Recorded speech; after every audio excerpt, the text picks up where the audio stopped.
Saudação a todos, sejam bem-vindos ao nosso estudo do livro Contribuições de Joana de Ângeles para a Análise dos Transtornos Mentais. E hoje a gente estará estudando o capítulo Transtorno de Personalidade. Então, eu gostaria de passar a palavra para a Adriana. Com você, Adriana. Boa tarde a todos, é uma alegria eu e a Guadalupe estarmos aqui para estudar com vocês, né? Trazendo esse tema tão profundo e, ao mesmo tempo, tão amplo, porque a Guadalupe vai fazer a abertura do capítulo, né? Então, ele trata-se de um capítulo introdutório para depois, nas próximas semanas, será abordado especificamente cada transtorno de personalidade, né, Guadalupe? Boa tarde. Olá, pessoal. Realmente é um capítulo muito importante dentro desse livro, porque ele traz essa introdução para uma abertura para estudo de vários outros transtornos de personalidade. E a partir daí, eu queria convidar vocês para ler comigo e para reler depois uma parte no início desse capítulo que a Adriana escreveu, que me toca muito e acho que traz muito da visão que a gente deve ter quando está estudando, então, transtorno de personalidade à luz dos ensinamentos da mentora, fazendo essa conexão com psiquiatria, psicologia e espiritualidade. Então, lá na primeira página, aí nós temos assim, mais para o meio, né? Herdeiro de si mesmo. O espírito milenar leva em sua bagagem, esculpidos no psiquismo, sentimentos como raiva, culpa, medo, sensação de ser injustiçado, necessidade de poder, entre outros tantos que ficam arquivados nos porões do inconsciente pessoal, que, estando sob as vestes da matéria e associados aos instintos primitivos, podem assumir o formato de uma herança negativa que ressurge como necessidade de reparação. Então, essa é a primeira questão que a gente gostaria de trazer para vocês, esse aspecto de que os transtornos eles estão envoltos em uma dinâmica de reparação, não em uma dinâmica de punição, em uma dinâmica de possibilidade de refazer o seu caminho, em possibilidade de mudanças de padrão de comportamento, mas que para isso, realmente, cada espírito vai trazendo aquilo que necessita, não aquilo que quer, necessariamente, mas aquilo que, pela própria bagagem espiritual, é exatamente o que é mais difícil de lidar, né? Porque é justamente aquilo que a pessoa precisa para seguir adiante. Então, dessa forma, quando já passa a palavra, né, para a Adriana, quando o ser que somos nós está envolto em um transtorno de personalidade, está envolto justamente naquele padrão que tem dificuldade de se libertar, cada um dentro da sua dinâmica e complexidade espiritual, mas ao mesmo tempo está recebendo uma grande oportunidade de ir lidando, de ir transformando justamente aquilo que necessita. E aí, quando a gente fala lidando e transformando, a gente sabe que nem sempre isso se resolve em uma encarnação, né? Então, tudo isso são coisas que eu acho que eu trago assim para a Adri começar a falar, né? Essa parte que eu trago, assim, eu li do próprio livro ali, né? Então convido que todos que têm o livro podem ir nos seguindo, porque agora, né, a Adriana vai começar com os slides, mas eu também estou com o livrinho junto aqui acompanhando. Isso. Então, primeiro, a gente vai definir o que é personalidade, para a gente poder entender o que é o transtorno da personalidade, porque como que eu vou falar de um transtorno se eu não sei o que é a personalidade? Então, personalidade é esse jeitinho nosso, né, que cada um tem. Um é mais nervoso, o outro é mais agitado, o outro é mais calmo, né?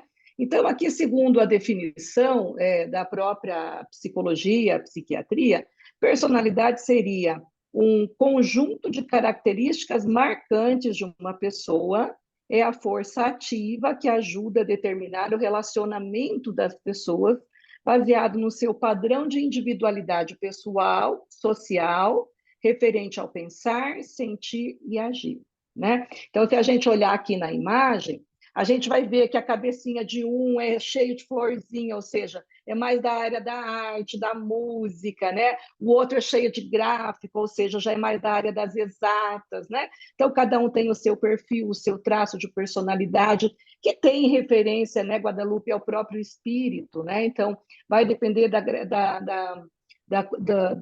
graduação do próprio desenvolvimento intelecto-moral desse espírito, ele vai trazendo esses conjuntos de tendências, né? Esse padrão de ser e estar no mundo, tanto no mundo espiritual quanto no mundo material. Ele encarnado ou desencarnado, ele tem o seu padrão de personalidade, né?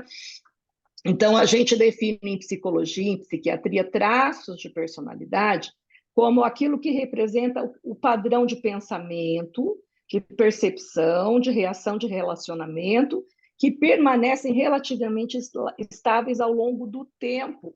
Veja bem, essa é uma definição da psiquiatria, mas se a gente ampliar a luz da doutrina espírita, é ao longo do tempo mesmo, né? Vida após vida, aquela questão atávica, né? Que vai repetindo, até a pessoa estar integrando, elaborando, evoluindo, e o progresso é constante, né? E aí a gente sabe que a única fatalidade que tem é a plenitude, então nós somos fadados ao progresso. Então, dependendo do progresso intelectual, moral desse espírito, tanto ele estando encarnado ou desencarnado, ele apresenta traços de personalidade que é passível de ser observado, de ser analisado, de ser conscientizado, né? Então, vamos adiante. Agora, quando que esse padrão de ser e estar no mundo começa a adquirir uma característica de transtorno, né? Quando que essa personalidade, que é algo que todo mundo tem individualmente, quando que isso vai se tornando patológico, né? Então, quando os traços de personalidade se tornam tão pronunciados, rígidos, mal adaptativos, que vão prejudicar o trabalho ou o funcionamento interpessoal com prejuízos funcionais ou sofrimento subjetivo de forma acentuada. Então, aquilo é normal a gente ter uma determinada rigidez de comportamento, que isso é típico do ser. Mas, aqui, ó, 3 palavrinhas básicas que eu coloquei aqui embaixo no slide, né? Frequência, intensidade e duração. Ter um comportamento rígido pode ser um traço de personalidade, mas quando isso é persistente, numa frequência grande, numa intensidade prolongada, numa duração enorme, isso vai assumindo uma característica de transtorno. Porque aqui, né, vai fazendo com que esse ser tenha uma dificuldade grande de estar no mundo, de se relacionar, dificuldade nas relações. Ele vai sofrendo com isso, porque às vezes ele vai sendo tão rígido que ele vai se excluindo do grupo, né? Eu estou dando o exemplo da rigidez, mas são N, né, traços de comportamento, né, de personalidade. Então, sempre aqui a forma acentuada. Então, a gente sempre fala, eu preciso comer, me alimentar para poder manter esse corpo físico. Mas se eu começar a me alimentar toda hora, eu vou ter uma obesidade mórbida. Ou se eu parar de me alimentar, eu posso desenvolver uma anorexia, uma bulimia, como, depois põe para fora. Então, o exemplo, né? Claro que no caso da alimentação não é um traço de personalidade, mas só está dando um exemplo do que seria essa frequência, intensidade e duração, né? Então, quando nós adquirimos alguns desses comportamentos, tanto na cognição, ou seja, como eu me vejo, né? Como eu penso que eu sou, ou como eu penso que as outras pessoas são, afetivamente, então ele pode estar embotado, está deprimido, né? O funcionamento interpessoal ou o controle dos impulsos. Guadalupe, se você quiser me interromper e falando algumas coisas, a gente vai interagindo. Eu quero chamar atenção para algo que já foi dito por ti, que é justamente essa diferença do que é o transtorno, do que é um traço, que é algo que a gente sempre acha interessante de frisar bem, para que as pessoas, quando vão, então, ouvindo aqui, né, em busca de autoconhecimento, não em busca de um diagnóstico, né, porque aqui a nossa conversa é para o autodescobrimento, autoconhecimento através dos transtornos, percebam essa diferença e se olhem, né, se percebam dentro do que a gente vai falar, ou até as pessoas que o rodeiam, mas entendendo que existem traços que são comuns, como a Adriana colocou, e que não necessariamente estão representando um transtorno, né? Todos nós vamos ter traços de personalidade, né? Somos indivíduos que aqui encarnados vamos ter traços de uma determinada personalidade que está relacionada com o que a gente está falando aqui.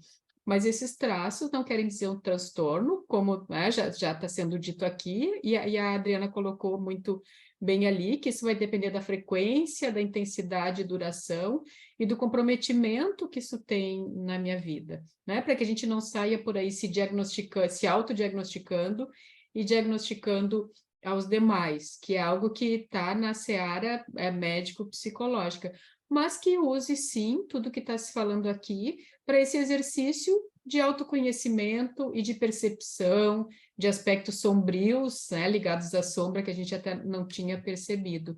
Então, mesmo que isso já tenha sido falado, eu gosto de realmente exaltar para que a gente não se perca e perca a oportunidade de usar essa fala para o fim devido, né, que é o autodescobrimento.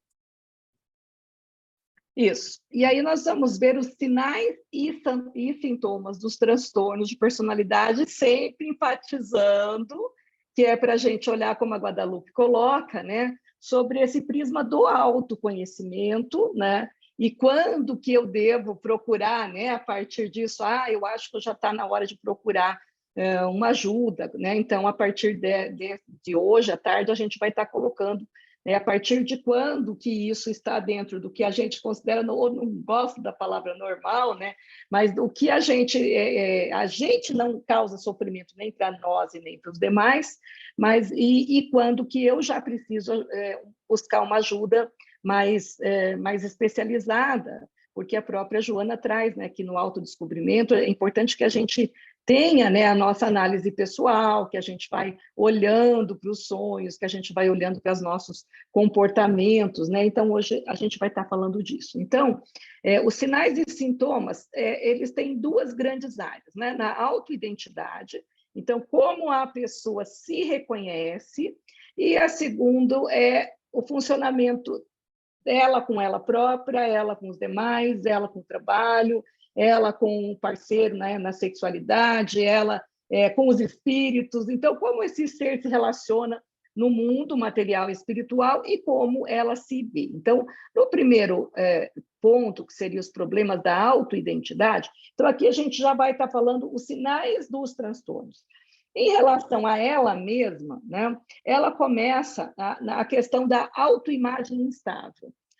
É considerado um sintoma, um sinal para a gente estar olhando, quando a gente começa a estar assim, oscilando, né? Em algum momento eu me sinto extremamente bondosa, caridosa, querida com todo mundo, mas daqui a pouco eu me torno cruel. Eu me sinto cruel, é como eu me sinto, né? Como eu me vejo.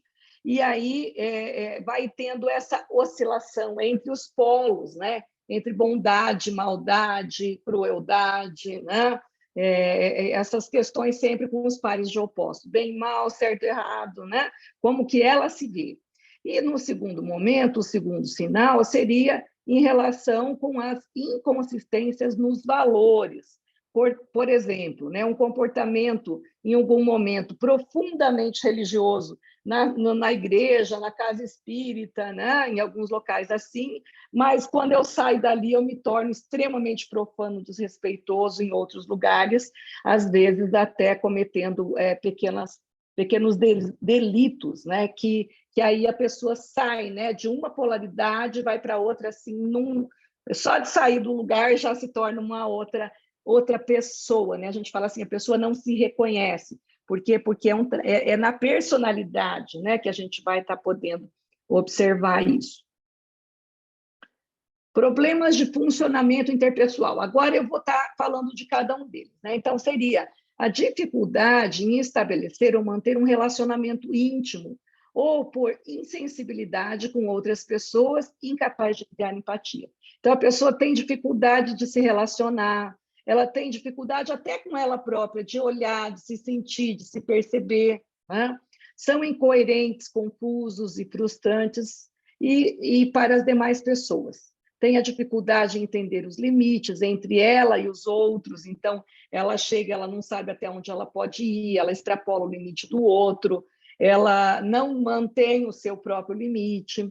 A questão da autoestima, né, extremamente baixa ou extremamente alta, veja como está sempre num polo, ou está numa polaridade ou outra. Ou ela está se sentindo, né, o ó do borogodó, como a gente diz aqui no Brasil, ou então ela está se sentindo, né, lá embaixo, como muito inferior a tudo, todo mundo é superior, enfim. Então, ela oscila muito, a autoestima dela é muito baixa ou muito alta. Estilos inconsistentes, desconectados, abusivos ou irresponsáveis de paternidade ou maternidade, comprometendo os cônjuges ou os filhos, né? Então, veja como os problemas no funcionamento interpessoal vai dando problemas na família, problema com os filhos, problemas no trabalho, enquanto profissional, problemas em todas as áreas, né? O pior de tudo é que as pessoas normalmente não se reconhecem que têm esses problemas. E aí, quando eu não tenho problema, eu vou mudar o quê? É o outro que está errado, né? Ah, a pessoa reclama de mim, mas eu não tenho esse problema, é o outro que está errado. Então, é aí que vai cronificando e vai se tornando mais difícil, né? E Jesus fala, né? Conhecereis a verdade e a verdade te libertará. Então, quando a gente começa a olhar esses traços e vai olhando, opa, isso já está numa característica de transtorno ou não, é a minha verdade, e conhecer isso vai me dar a possibilidade de trabalhar, de diagnosticar, de tratar, porque é interessante, depois, mais na frente, a gente vai falar um pouco do tratamento, né? Não tem um remédio para uma rigidez extrema, para um traço de personalidade rígido, mas existe medicamento para os sintomas. Então, nesse momento, a pessoa está deprimida por conta desse traço.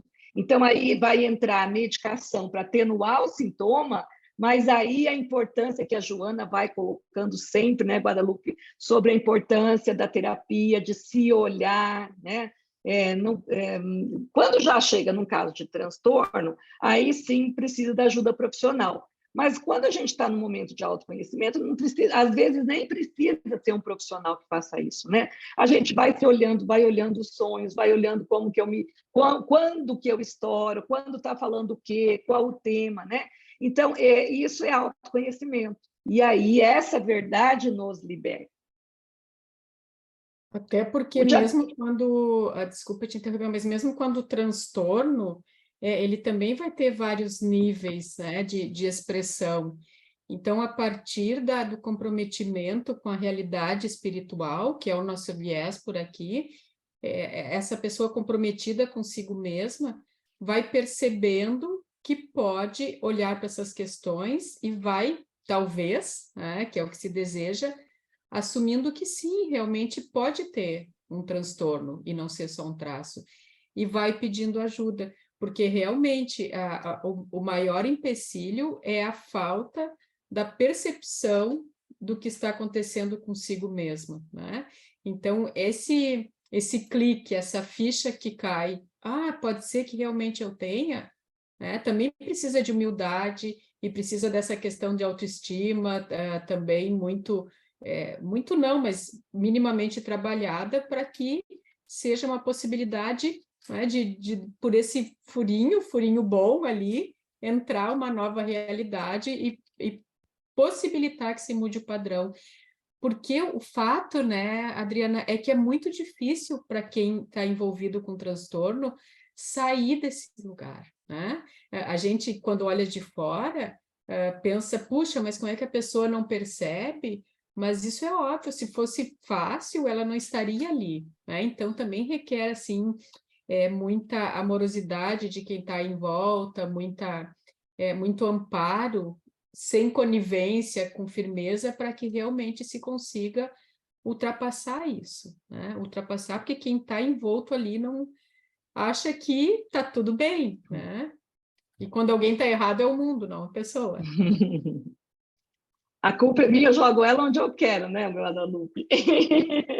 Ou seja, então, realmente, o transtorno não é meu, são os outros que não têm calma comigo, né? Então, são sempre essas as explicações que a gente vê o indivíduo dizendo. Então, o diagnóstico do transtorno requer o quê? Um padrão inflexível, persistente e generalizado desses traços mal adaptativos, né? Então, esses traços mal adaptativos, ele precisa serem generalizados, persistentes, e essa inflexibilidade, né? Essa rigidez. E tem que estar envolvendo 2 ou mais áreas dessas 4 aqui. Então, isso daqui é um padrão que o Código Internacional de Doença nos dá, né, para os grupos da saúde mental, né, psiquiatra, psicólogo, né, analistas, para a gente olhar. Quando é só na cognição, um fator só, não é caracterizado ainda um transtorno. Mas quando esses traços mal adaptativos, eles incluem 2 ou mais. Cognição, então, é a forma de perceber e interpretar a si mesmo, aos outros e aos eventos. Então, essa parte cognitiva, em relação ao que eu penso, como eu me vejo e me percebo os outros e percebo os eventos, né? E aqui a gente vai ver que se torna difícil, porque o ego, né, a gente já viu, né, a questão da egóica, ela também vai ser pode trazer uma dificuldade maior em se enxergar por causa daquela, né, ele se acha muitas vezes, então ele pode atrapalhar nessa parte da cognição aqui. A parte da afetividade, né, como que é essa questão afetividade? É o funcionamento interpessoal e o controle dos impulsos, então é como essa pessoa se relaciona e como ela controla, porque, por exemplo, ficar explosivo, ficar com raiva, ficar bravo e reagir às situações, às vezes isso a gente faz, né? Eu vejo uma cobra, claro que eu vou gritar, eu vou, né? E isso não é um problema de personalidade. Agora, quando essa reação é muito exacerbada e sempre, então tudo ele reage, tudo ele reclama, tudo ele se opõe, tudo ele se coloca, então ele não está conseguindo controlar esse impulso da raiva. Sentir raiva, a própria Joana trabalha no livro Conflitos Existenciais, como um capítulo inteirinho sobre raiva, é comum e normal e humano. Agora, como eu controlo esse impulso da raiva, aí o ego precisa aprender a dar conta de fazer isso. E é aí que a gente vai diferenciando o padrão de normalidade de algo já patológico. O sofrimento significativo, né, ou o funcionamento prejudicado. Então, a pessoa já num estado de deteriorado, ela se sentindo num sofrimento intenso, que precisa de ajuda, que precisa, né, às vezes, até de uma medicação. E isso pode resultar num padrão, né, mal adaptativo. A estabilidade relativa e o início precoce, normalmente, né, na adolescência e no início da idade adulta. Observação deve ser excluída outras causas, tá? Então, por exemplo, uso de fármaco, a gente tem, por exemplo, a questão do delírio e o delírio em latim, né, com U-M. O delírio com O é algo já mais assim, já é natural, não é provocado por um psicofármaco. O delírio, às vezes, a pessoa está fazendo um tratamento com muita medicação e ele começa a ver imagens, né? Então, isso pode ser aqui, ó, dentro do uso de fármaco. Então, aqui, né, nesse Código Internacional de Doenças, eles colocam que é necessário fazer essa diferenciação entre se está sob o uso de medicamento ou não, para poder caracterizar, porque às vezes a pessoa está totalmente irritada ou embotada, mas ela está tomando uma medicação que faz isso, né?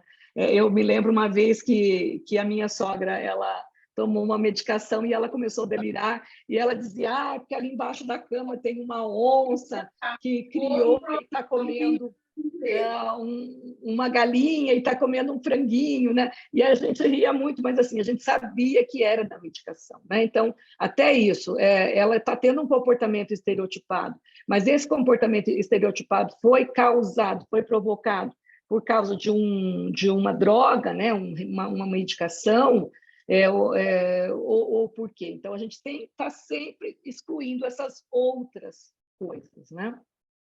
Se tem, né, só assim ampliando, tem essa questão das medicações e drogas ilícitas, tem a questão que é muito frequente mais em idosos, né, mas também em criança, nas extremidades, de desequilíbrio hidroeletrolítico, que daí causa também muitas questões, assim, de perda, desconexão com a realidade, e a principal que eu gostaria de citar aqui são os tumores, né, os tumores no sistema nervoso central. Muitas vezes a pessoa tem uma mudança ou súbita, ou mais frequentemente até insidiosa de comportamento, e se tem que investigar tudo, né? Mas tem que se investigar também a questão de alguma lesão cerebral, e aí o tumor não vai ter traumatismo prévio, enfim, que pode estar ali tocando, né, prejudicando algum nível cerebral, neuronal, que cause, então, isso que simula perfeitamente uma doença de cunho essencialmente psiquiátrica e que, na verdade, ela tem um fator de base orgânico, né? Daí retira o tumor, quando é possível retirar, e a pessoa, depois de um período ali de recuperação, retorna à sua personalidade normal. Então, é interessante que a gente veja esses pormenores para que a gente entenda que não é tão simples assim, né? Que tem que ter muito cuidado, que às vezes a pessoa, como a Adriana está trazendo, a pessoa que está delirando, ela teve alguma questão que não é primariamente psiquiátrica ou psicológica, é algo orgânico e a gente tem que atentar para isso. Assim como a gente tem que atentar para essa nossa complexidade, e por mais que a gente perceba que existe um componente obsessivo nessas dinâmicas, a gente tenha a lucidez de entender que precisa olhar também o lado médico-psicológico, porque essas questões se interconectam invariavelmente, eu diria, né? E aí, como o Divaldo já trouxe, né, não tem como separar o que é só um, o que é só outro. Isso vai ser muito difícil. O que não quer dizer que não se vai tratar as duas questões. Então, tem que se ter muito cuidado para que a gente saia da fantasia materialista e saia da fantasia religiosa e realmente converse nesse interrelacionamento entre ciência e espiritualidade, onde, no nosso caso aqui, né, a medicina terrena importa, a espiritualidade, a medicina espiritual importa, e todo o componente do ser espiritual, dono e herdeiro de si mesmo, falando das questões psicológicas, pensamento, sentimento e vontade, também importa, né? Não existe essa desconexão, ou é só obsessão, ou é só doença psiquiátrica, ou é só doença orgânica, ou eu posso dar conta, ou o médico pode dar conta. Não, né? Nós somos essa complexidade, e isso me parece, né, Adri, que isso que é bonito, né? Porque assim como a gente vai, às vezes, se comprometendo ali, se atrapalhando, quase que num todo, porque nós somos, né, únicos e não somos segmentados, a gente também vai se melhorando e se refazendo e se tornando um ser saudável e cooperativo com a criação e com os outros num todo, né? Então, eu vou me melhorando num todo, assim como eu fui me comprometendo sem perceber, quando eu vejo, eu já estou num outro patamar. Então, isso também eu acho muito interessante a dinâmica espiritual de todo ser. É importante colocar isso, porque, veja, muitos de vocês coordenam casas espíritas, né, Guadalupe? E eu atendi um caso bem interessante há pouco tempo, que foi assim, a pessoa me procurou num grupo, né, que a gente tem, um grupo terapêutico, e me dizendo que pertencente a uma casa espírita, né, esse grupo, e aí ela dizia que ela ouvia dentro da cabeça dela uma músicas de infância, um homem cantando músicas da infância, e essa voz foi aumentando, aumentando, aumentando, e ficava assim 24 horas por dia, aquela música cantando na cabeça dela, e a noite era terrível, ela já não dormia, ela já não comia, ela já estava num sofrimento muito grande, porque aquela cantoria não passava, né? Aí procurou a casa espírita fez todo um trabalho de desobsessão, enfim, e a música não passava. E aí ela trouxe esse caso, né, perguntando como é que ela devia agir, e eu falei, olha, eu acho que é importante ir a um neurologista e fazer uma tomografia, fazer uns exames neurológicos, né? Porque assim como tem uma imagem, às vezes tem uma lesão neurológica que forma uma imagem, a pessoa vê vultos e acha que é espírito e não é, igual a Guadalupe falou, uma questão neurológica. Nesse quadro eu não tinha a questão de auditivo, né? Mas eu pensei, se pode formar uma imagem visual, de repente pode formar uma imagem auditiva, alguma coisa assim, né? Algo persistente no nível auditivo. E depois ela veio, depois de um tempo, agradecendo que sim, foi constatado que ela devia ter uns 70 anos, e foi constatado que quando ela tinha em torno de 40, ela teve um AVC bem leve e formou uma sequela neurológica. E, em virtude daquela sequela, foi lesada uma área, né? E que, em virtude daquela lesão, ela estava com esse sintoma. E, a partir do momento que foi medicado, ela praticamente já não ouvia mais. Então, veja, a casa espírita, às vezes, trata como algo exclusivamente em termos de obsessão, e nem sempre é. Por isso que é importante, né, Guadalupe, essa questão, que, claro, na maioria das vezes está associado, mas nunca esquecer que essa pessoa tem um corpo, e esse corpo, às vezes, pode ter uma lesão. Claro que a gente vai ver a própria Joana falando que, se esse corpo está lesado, o espírito que formou essa lesão, em virtude da condição da pessoa, né? Não é castigo, mas ela plasma o que ela é. Mas é importante, porque às vezes é uma questão neurológica que você faz um tratamento e isso se resolve, né? Então, olha a importância de olhar e tirar as outras causas para você chegar nesse diagnóstico, por isso que é tão difícil, né? Não é assim tão simples.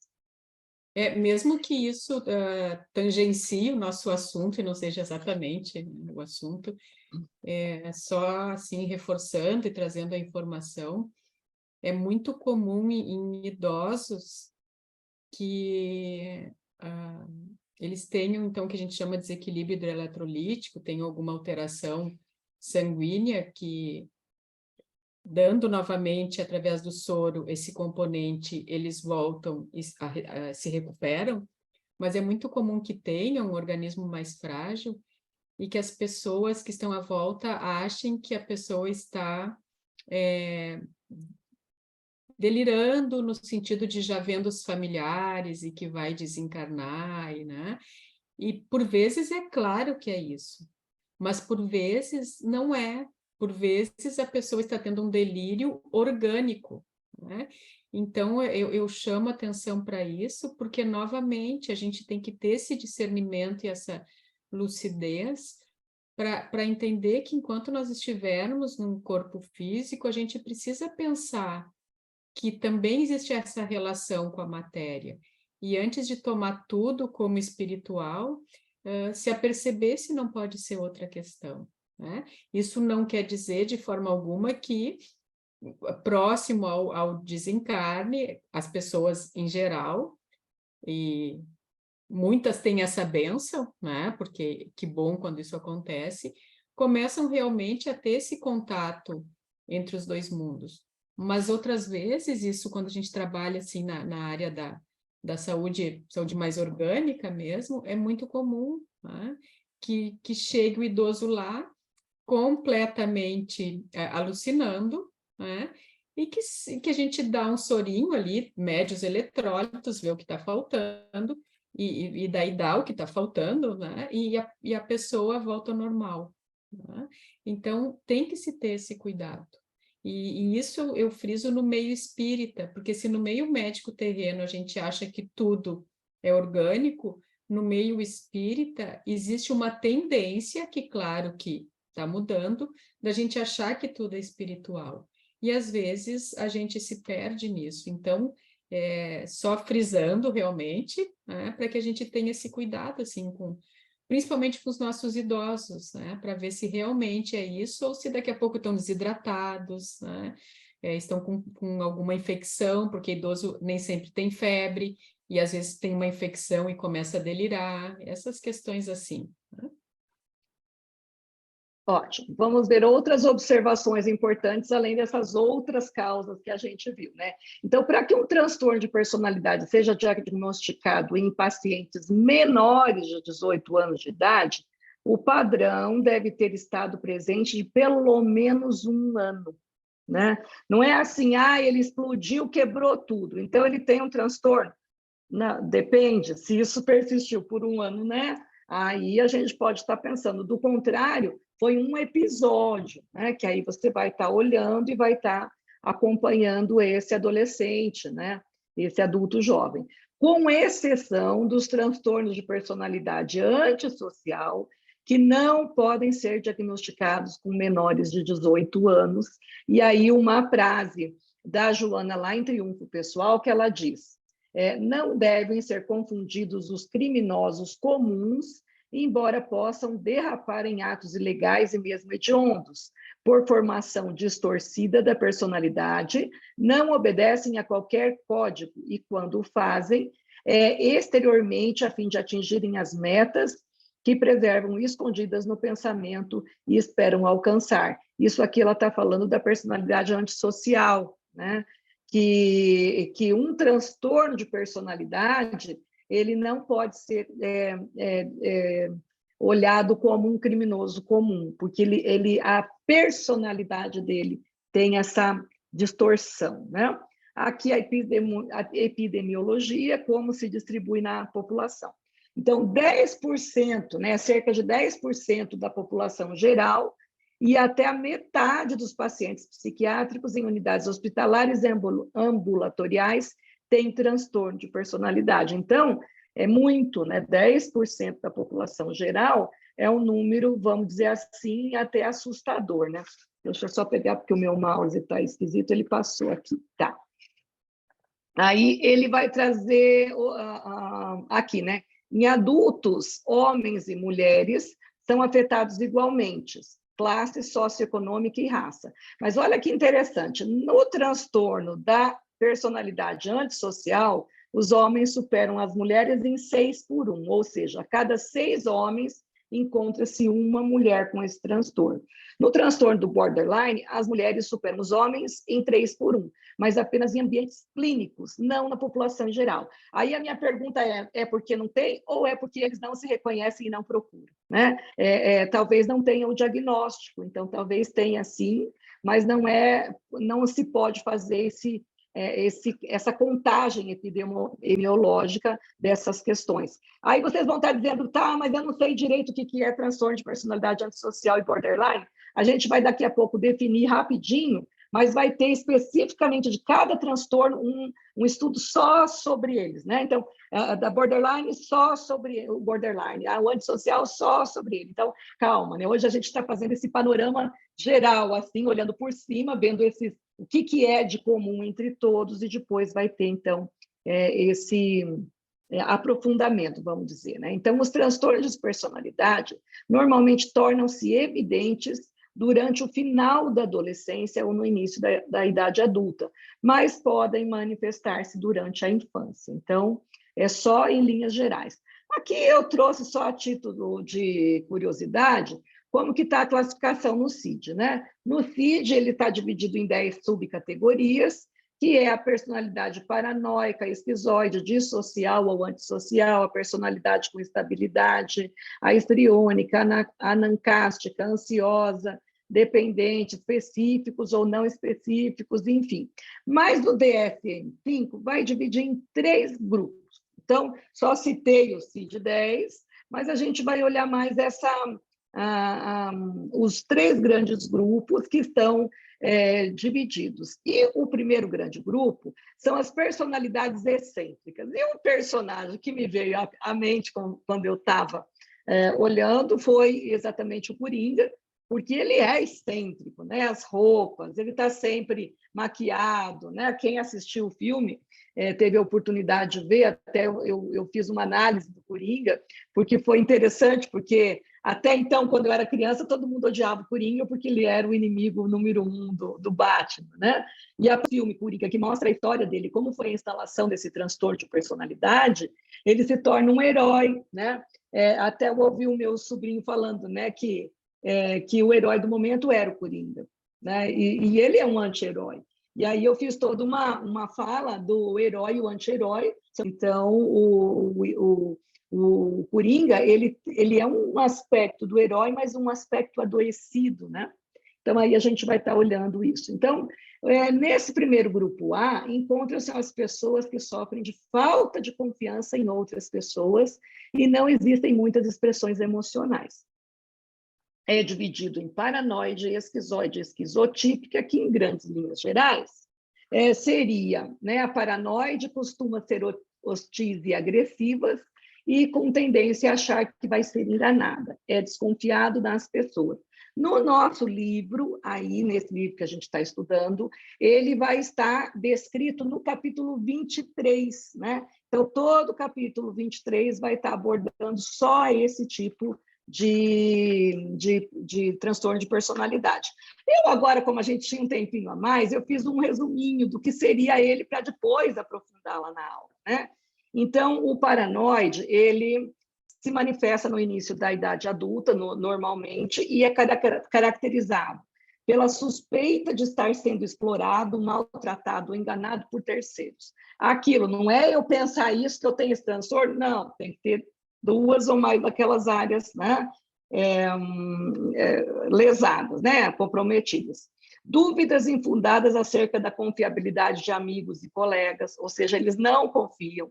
Medo infundado de informações que possam ser maldosamente usadas contra si. Então, o medo, ele não tem Facebook, ele não tem Instagram, ele não tem nada, porque ele acha que tudo que ele coloca lá pode ser usado contra ele ou na imagem dele, enfim. É implacável com os impulsos, insultos e injúrias, e ele guarda muito rancor, né? Reage rapidamente com raiva ao que interpreta como ataques ao caráter ou superação, e suspeitas recorrentes à fidelidade do cônjuge ou parceiro sexual. Então, se ele tem um namorado, né, um marido, enfim, ele, ela, vai ter essa questão de uma dúvida constante da fidelidade, e isso dificulta muito, né, a vida ali do casal.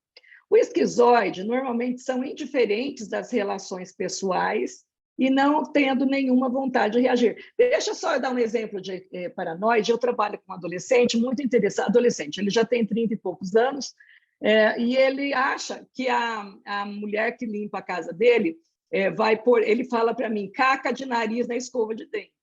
Então, assim, a paranoia dele é que ela vai contaminar a escova de dente dele. Então, o que ele faz? Ele coloca a escova e a pasta no estojinho e leva onde ele vai, ele põe na mochila e leva a escova. Então, assim, são suspeitas, né? Muito, muito, muito intensas, que assim, ele não consegue dormir imaginando que tem caca de nariz na escova de dente dele. Então, você percebe?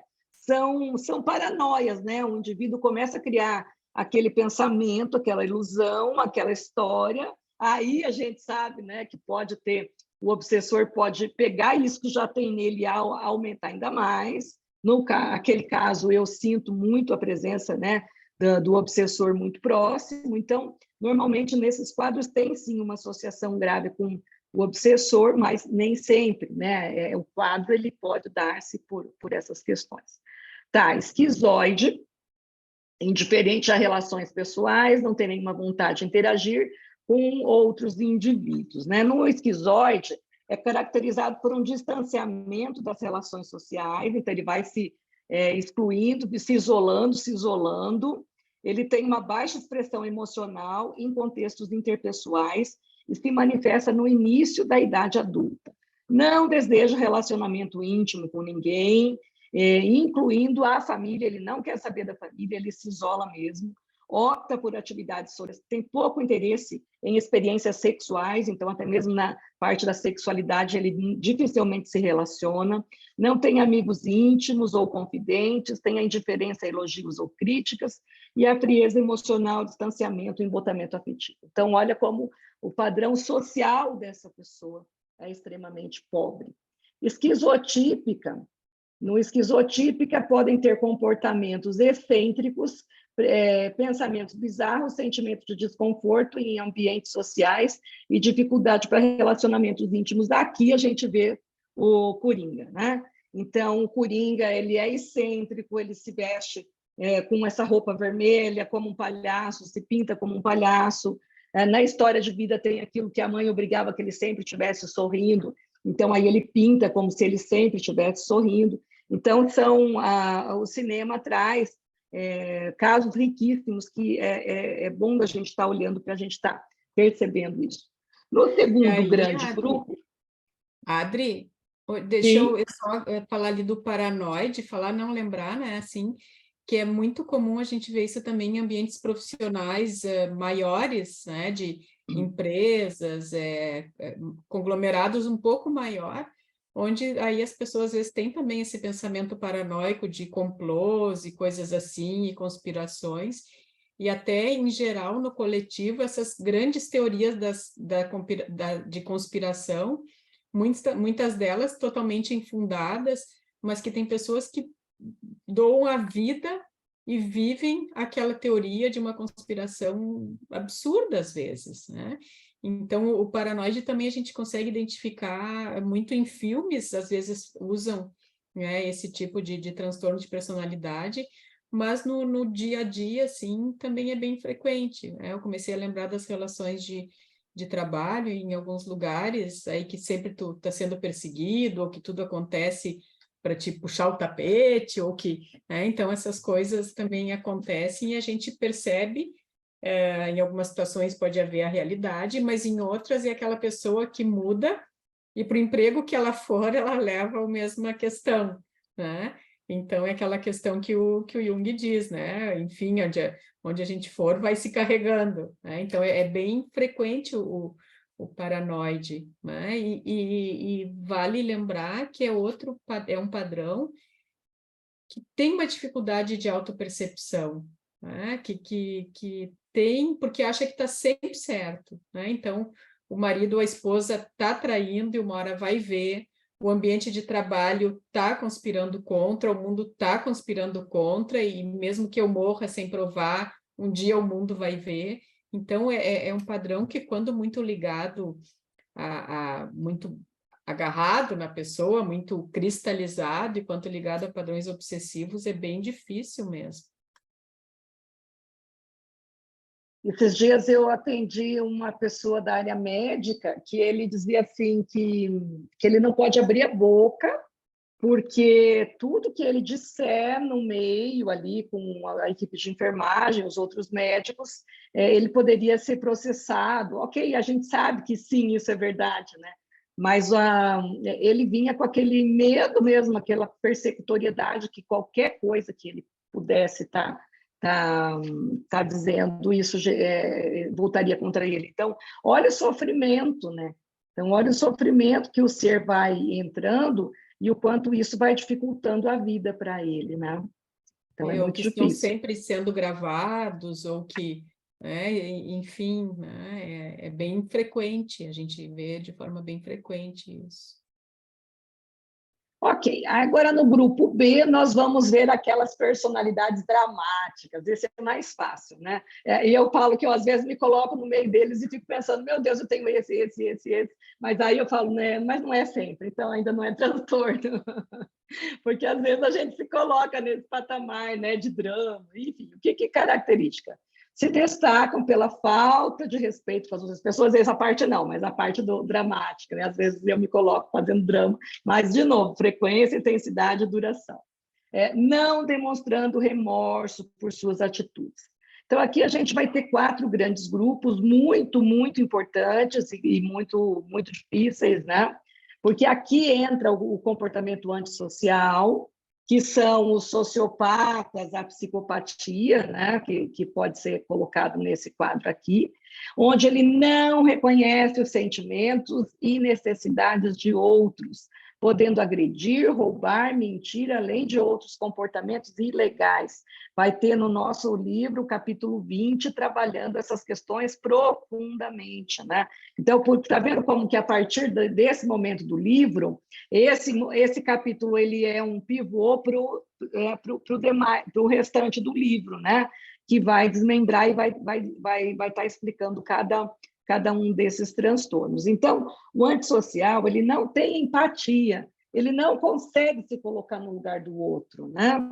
Ele tem incapacidade de adequar-se às normas sociais, ela tem a presença de comportamento ilícito e atos que constituem motivos de detenção, então, roubo, furto, propensão a enganar, mentir e usar nomes falsos, e impulsividade ou fracasso em fazer planos para o futuro, então é o aqui e agora sempre. Ele não pensa que isso, como que isso vai chegar amanhã, não, ele pensa sempre no agora. Um padrão de irritabilidade e agressividade muito grande, desrespeito, irresponsabilidade, dificuldade em se manter no trabalho, porque ele vai fazendo esses pequenos delitos, né, pequenos roubos, ou até grandes, né? A ausência de remorso, indiferença ao ferir, maltratar ou roubar.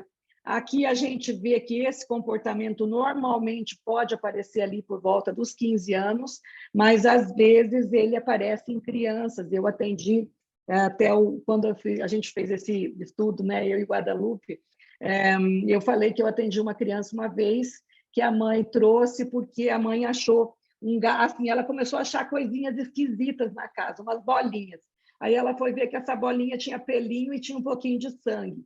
Aí foi ver, eram os dedinhos, assim, as falanginhas do dedinho do gato, né?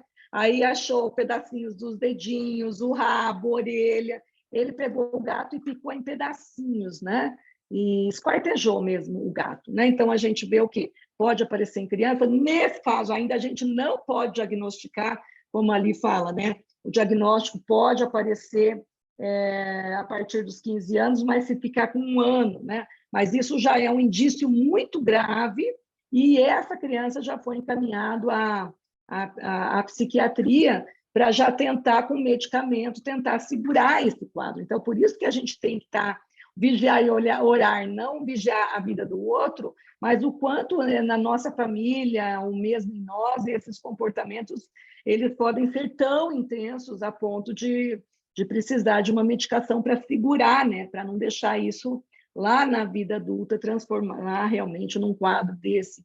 E a medicação vai segurando o sintoma. Então, vai dar um medicamento para irritabilidade, para essa questão da agressividade, vai tentando segurar esses sintomas para que isso não chegue na categoria de transtorno. O borderline... Adri, eu vou te interrompendo assim, mas... Fique à vontade. Só para... Isso é outra questão, né, que também acho interessante de comentar um pouquinho, porque se por um lado a gente está aqui se autoconhecendo, por outro tem essa responsabilidade de no momento que tu detecta algo tão grave como assim isso que tu está trazendo, né, dessa criança, é claro que a nossa responsabilidade de alguma forma intervir no sentido positivo de tentar mudar o desfecho da história desse espírito. Até porque a gente sabe que nos 7 primeiros anos, mas depois também, só que cada vez menos, o espírito é muito mais maleável às nossas influências de educadores, até totalmente a pineal e toda a sua encarnação está, assim, realmente a cargo dele próprio. Então, quanto antes, claro, melhor, né? E principalmente as crianças, que a gente não pode, na maioria do que a gente está falando aqui, fechar o diagnóstico antes da idade adulta, né? Não fechar o diagnóstico não quer dizer não começar com intervenções positivas para que se mude o desfecho. Então, uma coisa é eu não bater o martelo e dizer essa criança tem isso, tem aquilo. Outra coisa é eu deixar a criança como se fosse a folha ao vento, ao seu bel prazer, evoluir do jeito que for. Não, se a gente viu um sinal de alerta, vamos agir o máximo possível, do ponto de vista médico, espírita, principalmente, psicológico, de acolher, mas de ser firme, mas não vamos deixar de agir, né? Então, vamos aguardar, mas não aguardar de braços cruzados, para que a gente não se atrapalhe, né, Adri? Ah, mas se não fecha até a idade adulta, vamos ver no que dá. Não, não é assim, né? E a gente sabe, finalizando isso, assim, isso foi visto principalmente em pacientes portadores de cromossomopatia, daí eu trago especificamente síndrome de Down, né? Que antigamente, bem antigamente, graças a Deus, meio que se deixava esses pacientes seguirem o fluxo da sua doença, da sua cromossomopatia, já que era genética, não tinham o que fazer. E desse antigamente, eu já tive o prazer, a alegria de acompanhar uma senhora até alemã, mas que se veio morar no Rio Grande do Sul desde jovem, que trabalhou com Downs e trabalha até hoje, ela é idosa, mas em plena atividade, que trabalhava com estimulação precoce, não só de Down, de várias doenças cromossômicas. E a diferença de um paciente com a síndrome, né, do cromossomo 21, o síndrome de Down, e estimulado e outro não, mesmo que com a mesma penetrância, né, termo médico, mesmo que comparáveis os dois, porque a gente sabe que o gene pode...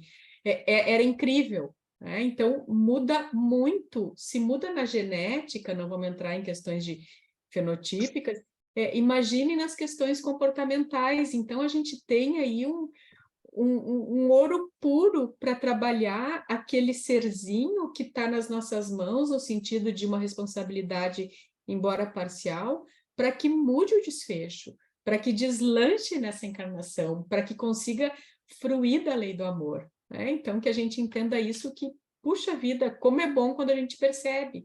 É duro, é triste, imagina a mãe que te levou essa criança, mas que a gente faça o melhor, né?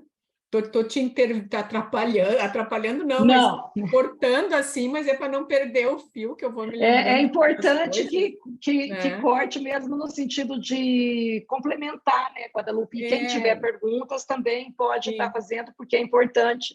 Sabe então, que essa criança...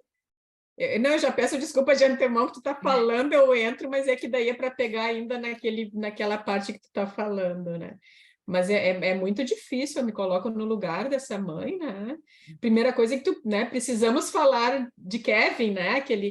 A gente precisa olhar, não pode negar, né? Tem que olhar, é isso, né? Tá dado, é isso, o que eu vou fazer, né? Então começa assim, vamos olhar. Eu posso estar me equivocando, mas eu vou olhar para isso, né?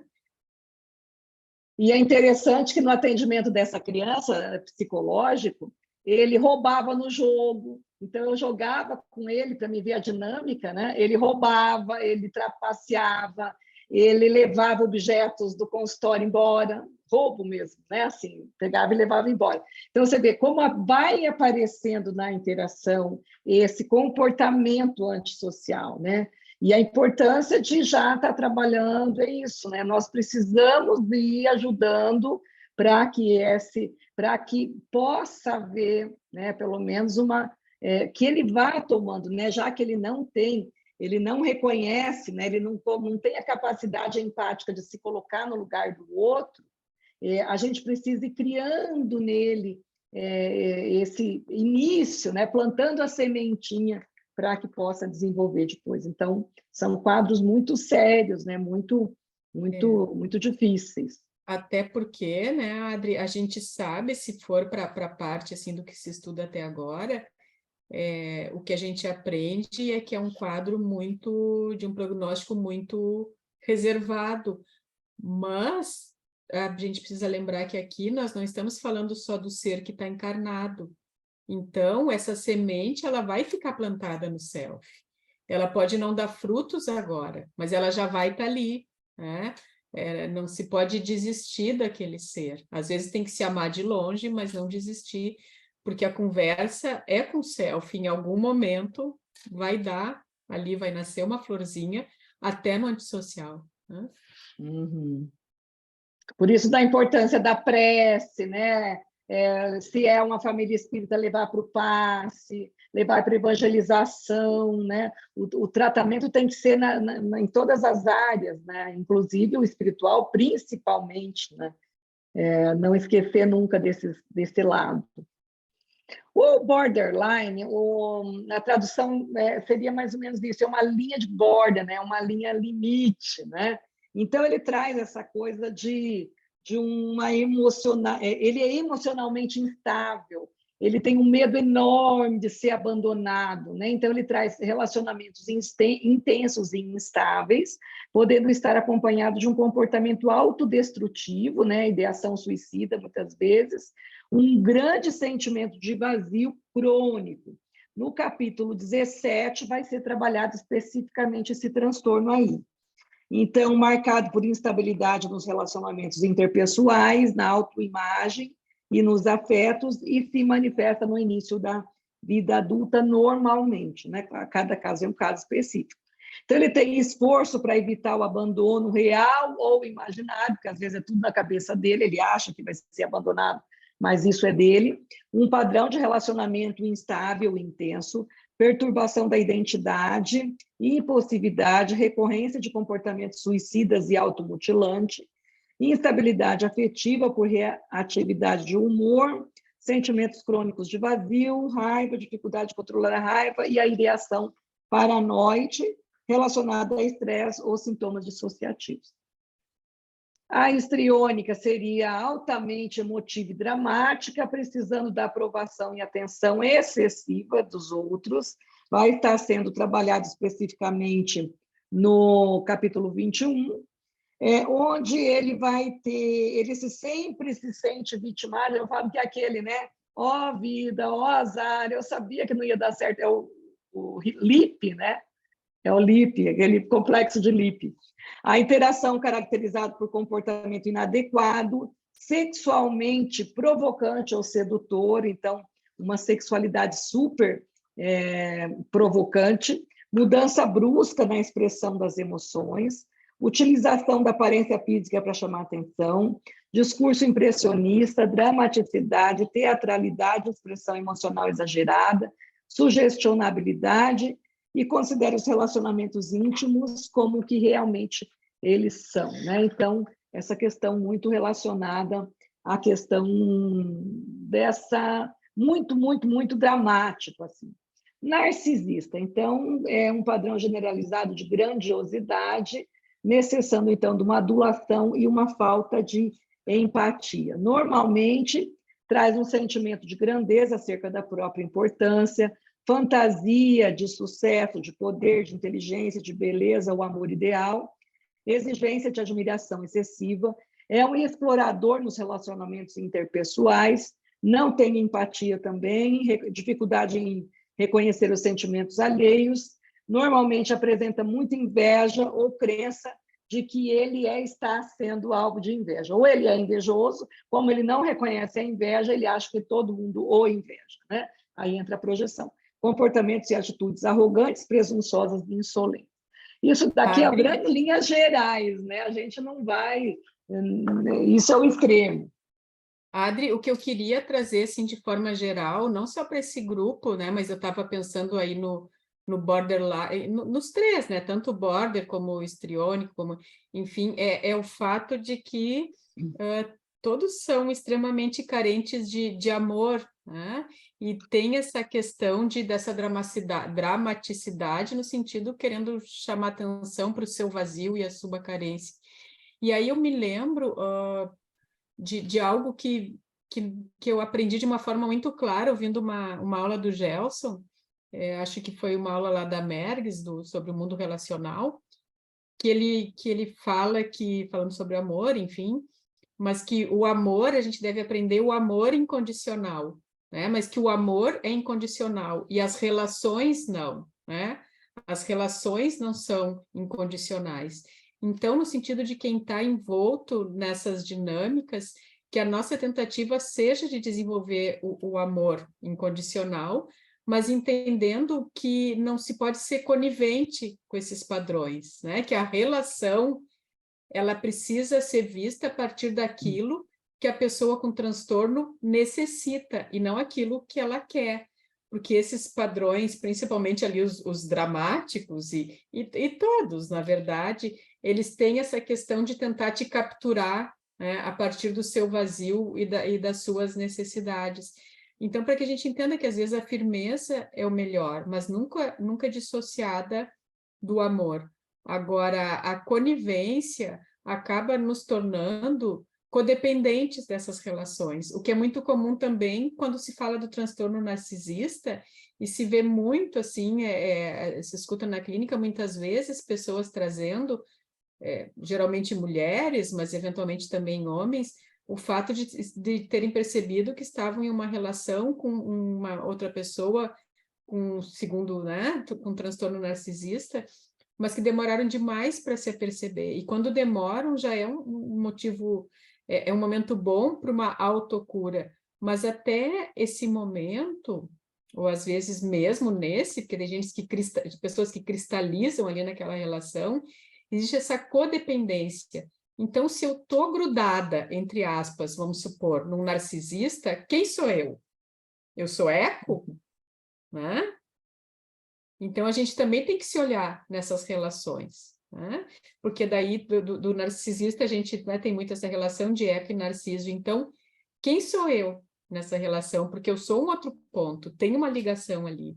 Então, é interessante que, ao mesmo tempo que a gente vai procurando levar algo de bom ao outro, quando a gente consegue ter um pouco mais de lucidez, a gente também tem que ter a lucidez e a humildade para perceber que a relação não é só o outro, eu estou junto, e eu faço parte daquilo, né?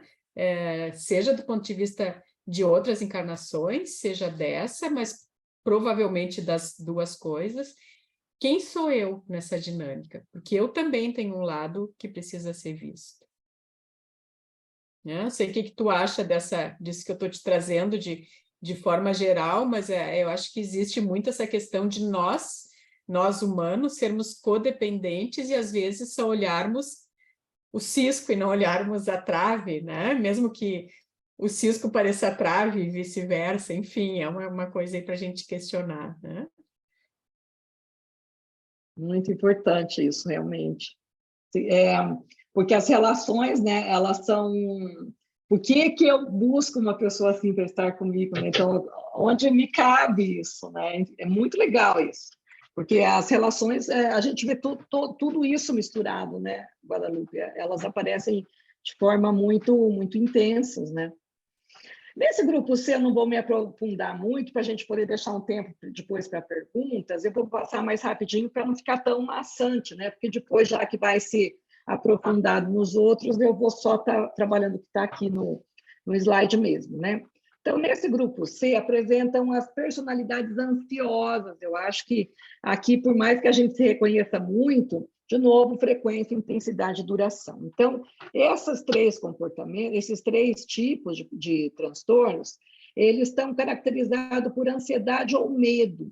Persiste um sentimento de inadequação e os pacientes são pouco abertos às mudanças. Então, por mais que tenha ansiedade, ele tem muita dificuldade em sair disso. Primeiro é esquiva, né? Que o próprio nome já diz, são tímidos, isolados, se esquivam, né? Eles têm essa labilidade de não ter o enfrentamento, né?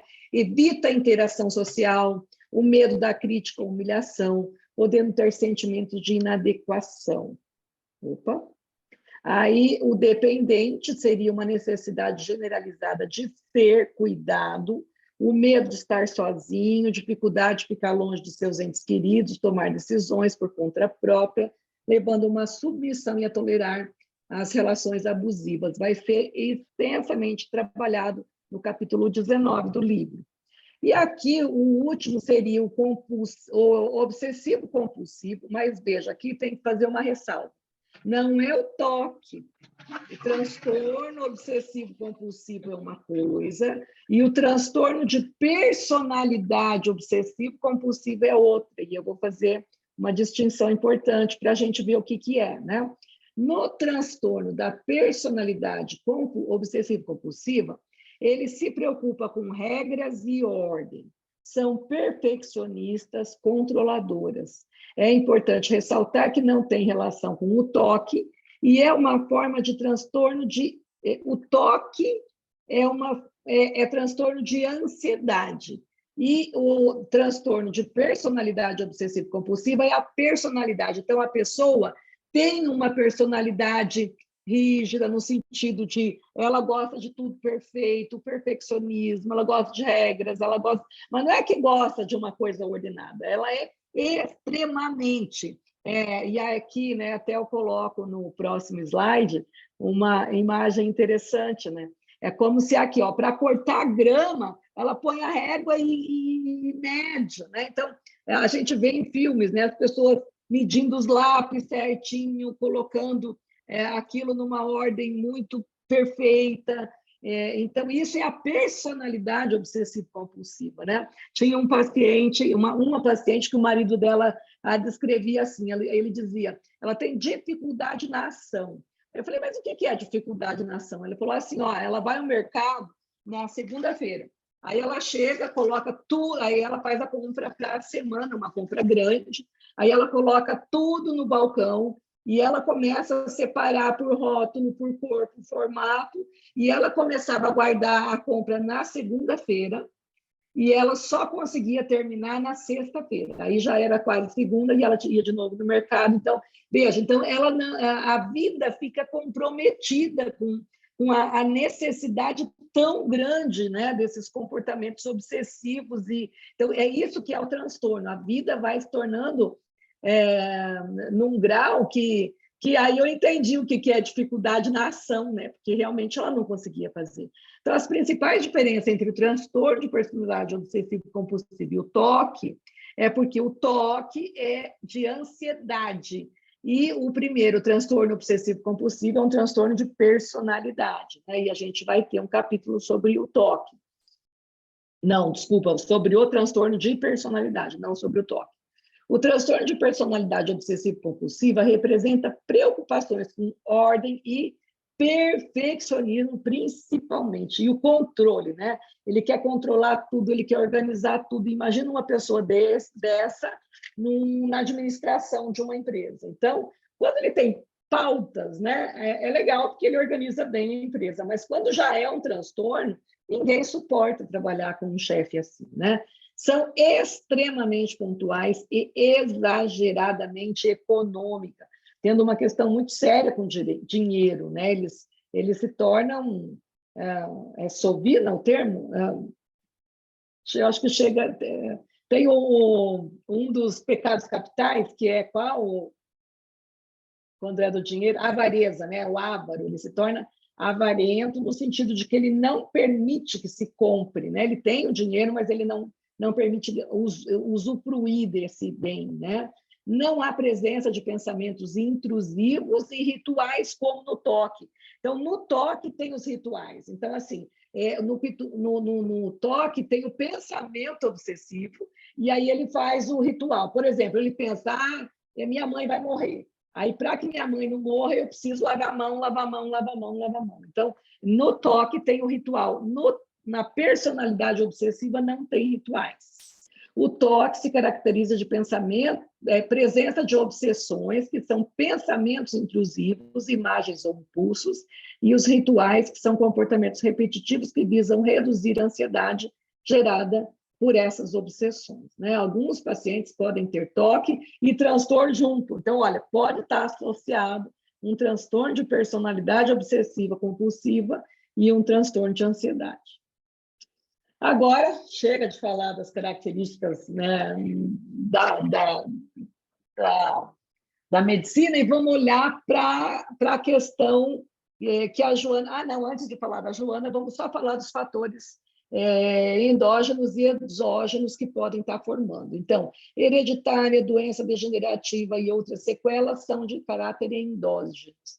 E aqui a gente coloca o espírito, né? Então, o espírito traz esse jeitão lá do passado que vem de dentro. Exógeno, ou seja, coisas que vêm de fora, como conflitos familiares, pressões psicossociais, religiosas, socioculturais, socioeconômicas, culturais e o relacionamento interpessoal.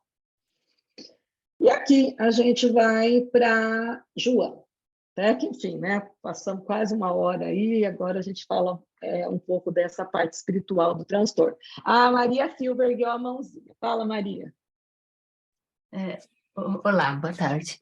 Eu Boa tarde. gostaria de perguntar, que a gente vê muitas vezes em filmes ou na literatura clássica sobre os transtornos, não é transtorno, é a dupla personalidade ou a multipersonalidade, né?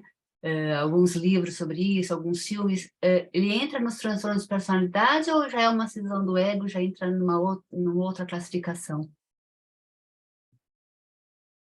Eu acho que já é uma cisão, né, Guadalupe? O que você acha? Porque, assim, ó, o Hermínio Miranda, ou Guimarães, não me lembro, eu acho que o Hermínio escreve sobre um livro que chama Condomínio Espiritual, né? Onde ele trabalha, à luz da doutrina espírita, as múltiplas personalidades, né? E tem mesmo, tem filmes que aparecem como terror psicológico, onde aparecem essas questões das múltiplas personalidades, né? Para mim, a explicação seria assim. Lembra quando Joana explica as subpersonalidades, né? Então, essas subpersonalidades é como se elas se tornassem autônomas e fragmentam. Mas, para mim, eu não sei se ela entra na categoria de transtorno. Você saberia responder, Guadalupe? Eu estava aqui lendo o chat, que tem mais uma pergunta. Pode me repetir? Aí me distraí um pouco, desculpa, Maria. Vocês podem me repetir a pergunta? Que eu vi que a Kátia estava com a mãozinha levantada e tem uma outra pergunta aqui. O que você perguntou? Me perdoa aqui que eu estou com a outra pergunta junto. Sem problema. Eu perguntei se essas dupla personalidade ou múltiplas pode ser classificado dentro dos transtornos de personalidade ou é uma cisão do ego, já entra em outra categoria? Sim. Não, a resposta da Adri eu ouvi. Eu concordo com ela e eu acho assim que é difícil, né? Eu pensando no pouco que eu tenho para te responder com firmeza, acho que é difícil de realmente te dar assim, uma resposta mais adequada, mas me parece que vem muito das questões também do ser espiritual, né? Então eu não saberia te trazer nada mais firme do que aquilo que a Adriana falou, que eu concordo, né? Mas acho que é algo para a gente procurar elaborar um pouco mais, assim. Acho que é uma pergunta bem, bem interessante mesmo. Pelo CID, né, Guadalupe, não tem essa classificação como transtorno, porque a gente viu que o CID traz aquelas 10 divisões e o DSM-5 divide nesses três grandes grupos que não aparece. Mas a gente vê na prática, e são casos que acontecem, são raros, graças a Deus, mas aí entra muito a questão da obsessão, né? A subjugação já e esses diversos, né? Porque entra muito, e uma coisa assim, ó, eu acho que a gente tem que ter essa tendência, claro, a ir discriminando, mas responder dentro do viés espiritual. E isso que eu acho mais difícil, no sentido de que é uma alteração que é difícil que não tenha uma obsessão muito arraigada, né? No sentido de uma fascinação mesmo, de um domínio ali daquela mente por uma outra mente de uma inteligência muito mais robusta a ponto de conseguir manipular para um lado e para outro. E isso me lembra muito, por isso que, né, eu acho que não é uma resposta tão segura, porque não é aquela que coaduna bem a medicina espiritual e a terrena, mas isso me lembra muito as questões que a gente vê quando se estuda sobre a Escola dos Vingadores, em André Luiz, e quando se vê lá, né, Gregório contando o quanto existe estudo dessas mentes extremamente inteligentes, mas infelizmente ainda extremamente ligadas ao mal e não conhecedoras do amor de Cristo. E a partir daí, a manipulação de nós encarnados, a partir dessas inteligências muito mais robustas que a nossa, realmente trazem esses quadros, do meu ponto de vista, muito mais ligado a esses fatores obsessivos do que qualquer outra coisa, né? No sentido de uma fascinação, principalmente. E por isso que eu fiquei muito pensando, né? Me parece que é muito algo para esse lado, que a gente ainda, do ponto de vista psiquiátrico terreno, não vê assim, né? E aí tem que ter muito cuidado. Aqui a gente está falando em um ambiente abertamente espiritual, então eu tomo a liberdade para dar a minha opinião dentro daquilo que eu pessoalmente acredito, não é a minha opinião como médica, né? Mas como uma pessoa que pode ter uma opinião pessoal, né? Então acho que quando se tem assim uma profissão é importante, eu acho importante separar, né? Eu estou dizendo como eu vejo enquanto espírito encarnado que pode dar a sua opinião, mas que a ciência não aprova, né? Mas eu vejo assim. E eu queria trazer, então, uma pergunta aqui, agora eu pulei ali, em relação acho que as psicoses, peraí, deixa eu ver aqui.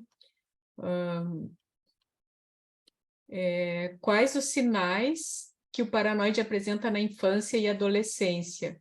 A Ciomara tinha perguntado, e aí e depois o Fabrício nos disse que a Kátia também teria uma pergunta, mas eu daí não sei se a Kátia estava com a mãozinha levantada, né? Então, Adri, essa questão da infância e adolescência, não sei o que tu gostaria de trazer, que é uma área daí que eu me dedico menos, né? Então, eu busquei aqui de novo, né, os sintomas do transtorno paranoide. Normalmente ele aparece na adulta, né, na vida adulta. Então, dificilmente vai aparecendo na infância. Claro que pode ser uma criança, né, como tem aqui essa coisa da suspeita, ela pode começar assim, comportamentos isolados de suspeita.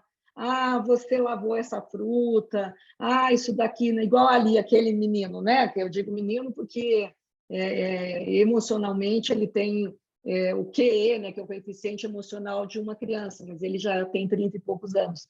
Mas ele é extremamente, assim, o medo de que coloque... Esses dias ele achou, porque o suco de uva puro, ele forma, né, no fundo, aquela borra, né? Aquelas casquinhas, porque é da uva puro. E ali ele achou, olha aqui, puseram realmente, né, a caca de nariz do suco. Então, aí ele vai parando de comer as coisas, porque ele vai acreditando que tenha coisas ali, que ele está sempre sendo sabotado, sempre sendo perseguido. Então, eu acho, que estou dizendo no achômetro, né, que ele pode estar apresentando esse tipo de característica, porque eu, pessoalmente, eu nunca trabalhei com uma criança que depois foi comprovado esse distúrbio na vida adulta.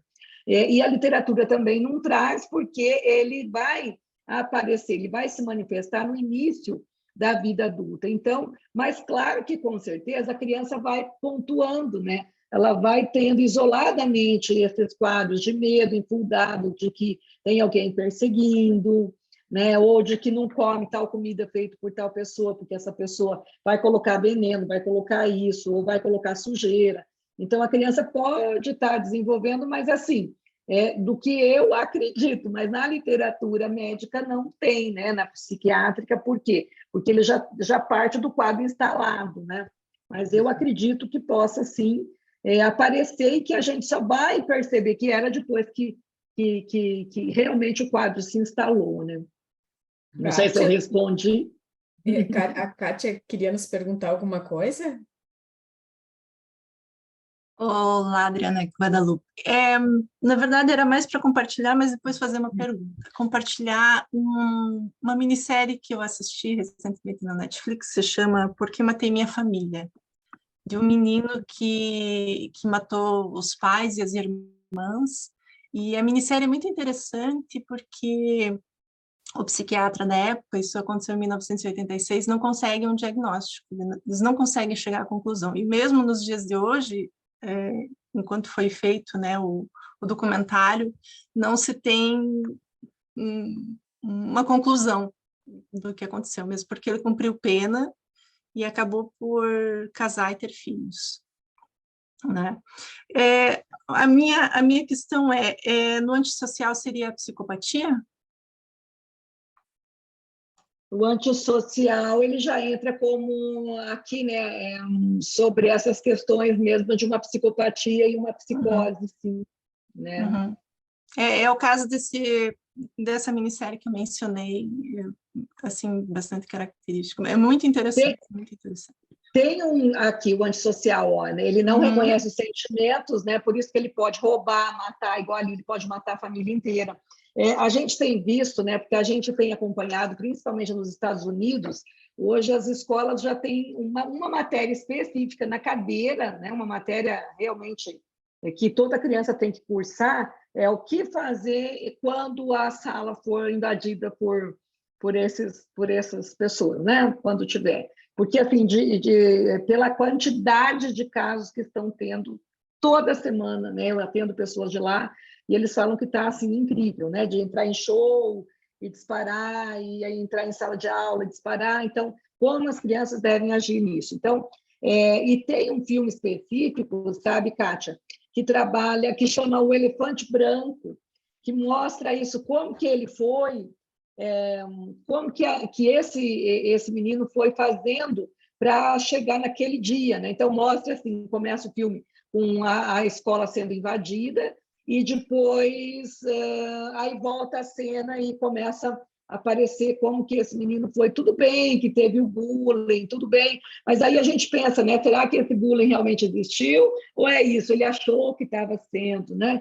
Então parte de uma realidade psíquica, né? Nem sempre a realidade psíquica coincide com a realidade, né, real aqui, né?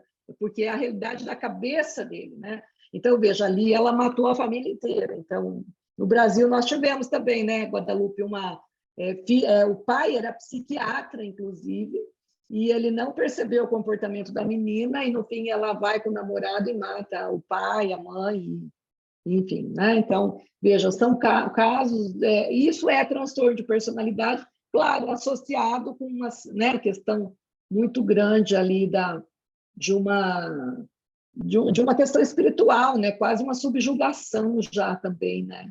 Então, são muito sérios, graças a Deus que são um número pequeno, mas veja, pelo menos 10% da população tendo, então é muito, né? Aí, já faz um estrago bom, né? Uma quantidade de patologia assim. Essas questões eram bem raras no Brasil, que tem outras questões bem complicadas, né? Nós sabemos, e agora, infelizmente, está cada vez mais frequente, né? Então, o que antes era uma realidade na América do Norte, e acredito que em menor proporção, talvez, na Europa, né? Mas não era de forma alguma no Brasil, por mais que a gente tenha outros problemas bem complicados, agora é. Então, tem esse caso que a Adriana citou, que já faz mais anos, mas a gente está tendo agora alguns casos cada vez menos espaçados de adolescentes, pré-adolescentes entrando em escola e matando outras pessoas. Então, realmente isso condiz com essa exacerbação do período que a gente está, né? Dessa onda mental que nós estamos, onde acabam aflorando questões que já estavam no nosso ser. E para isso, a interconectividade, que é tão boa, que nos permite estar aqui agora, também tem esse lado, né? Que também ajuda a perpetuar isso. Por outro lado, o que se vê é que a força contrária, no bom sentido, assim, de movimentos para frear, isso também está muito forte. Então, está sendo feito pelas autoridades, pelas escolas, estão sendo feitos movimentos, mas infelizmente é algo que chegou aqui no Brasil que antes não tinha, né? Não tinha, né? Era uma realidade nos Estados Unidos. E me impressiona, Adriana, que tu está falando que agora tem cadeira para saber o que faz. Aqui agora... No jardim, a partir do jardim da infância, Guadalupe. Tu vê só, eu não sabia. Eu fiquei feliz que na escola da minha filha, uma escola pequena aqui local, tem uma cadeira de educação de sentimentos. Eu achei tão interessante, tem prova e tudo, né? E acho que isso é muito saudável, assim, porque é algo que é muito lúdico, né? Mas muito necessário. E que bom que a gente comece educando sentimentos e não, né? Enfim, aqui já estou já estou viajando aqui, não é nosso assunto. Mas somos nós, né? A gente está plantando aí, colhendo o que plantou, mas pode mudar a semente. Isso que eu acho que a Joana vem nos ensinar. Olha aí, ó, não é? O ser humano é arquiteto da própria vida, né? Que a gente plante uma semente, então, que não dê um fruto podre, né?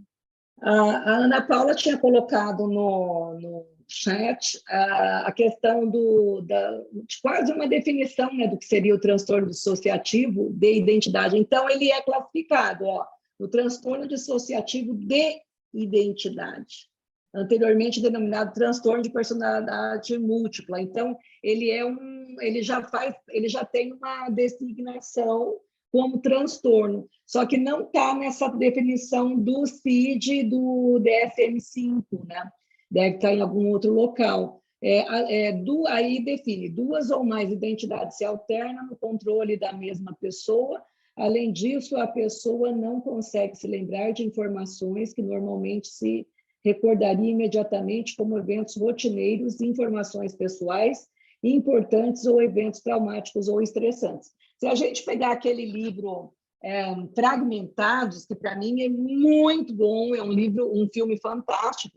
O Fragmentados, ele tem, eu acho que 8 ou 12 personalidades. Então, tem a criança, tem a mulher, aí tem todas elas, e aí tem o assassino, né? Aí, a hora que o assassino entra, é tenebroso, porque ele mata até a psicóloga. Então, uma não lembra da outra. Realmente tem essa questão aqui. E aí, se a gente fizer uma ampliação, né, é um complexo autônomo que está ali atuando, ou é um espírito, né? Então, por isso que não dá para medir onde termina uma coisa e começa a outra, mas isso se relaciona muito, né? Então, muito legal. E aí a Ana coloca de onde tirou, enfim. Tem outra pergunta aqui, que é verdade ou crença se a pessoa com determinados tipos de distúrbio iniciar o estudo e prática do desenvolvimento mediúnico poderá ter uma grande chance de equilíbrio. Aí a gente vai estar falando no final, né?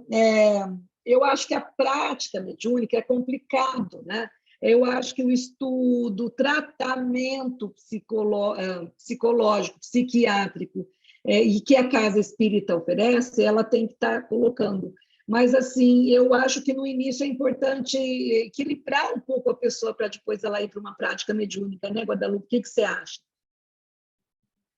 Acho que é fundamental, né, o estudo, a educação e o entendimento da mediunidade para depois se passar por um intercâmbio mediúnico. E quando se fala nisso, se fala justamente do ponto de vista da espiritual psicológico, trazendo o viés da mentora, em outras palavras, de fortalecer aquele ego para que ele tenha capacidade de suportar uma... eu vou usar a palavra invasão, né? Mas não necessariamente a invasão de outra força, conter aquela outra força, se relacionar com ela sem se identificar e deixar que aquela outra força, aquela outra energia vá sem que fique resíduos em seu psiquismo. Então, para isso, precisa uma educação, um desenvolvimento que depende de cada pessoa enquanto ser espiritual.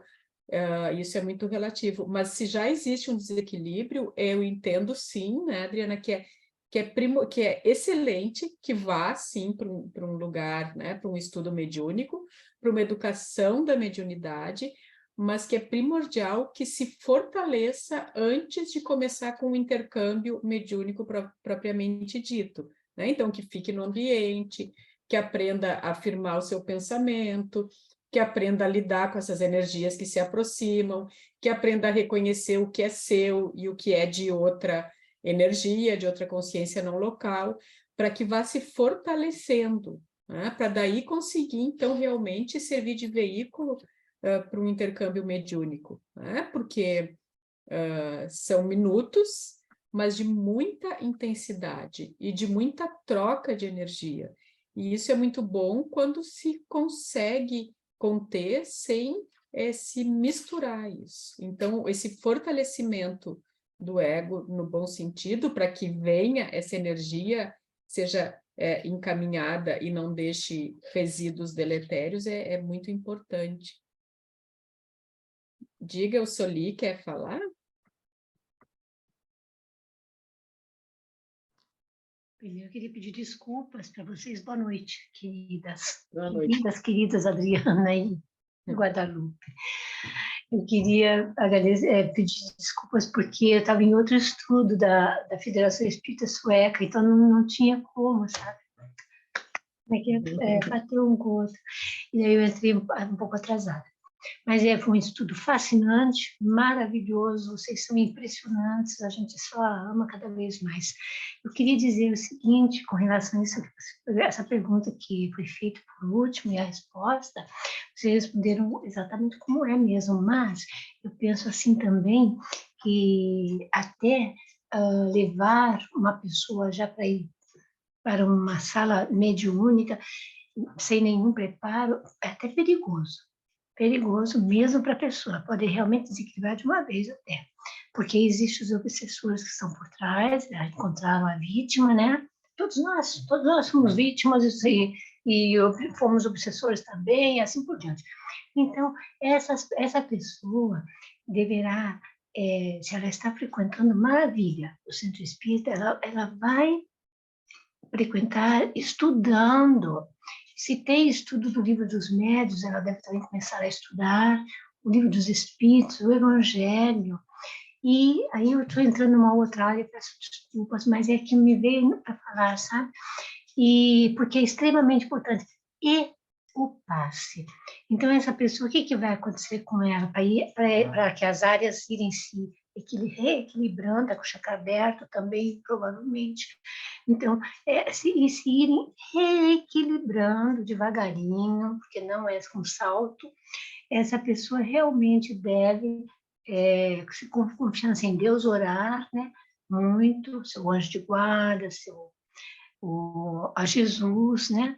E indo frequentando regularmente o centro espírita e participando nos estudos, os próprios espíritos, que são os coordenadores do centro, eles já estarão começando a tomar conta ali na situação, né?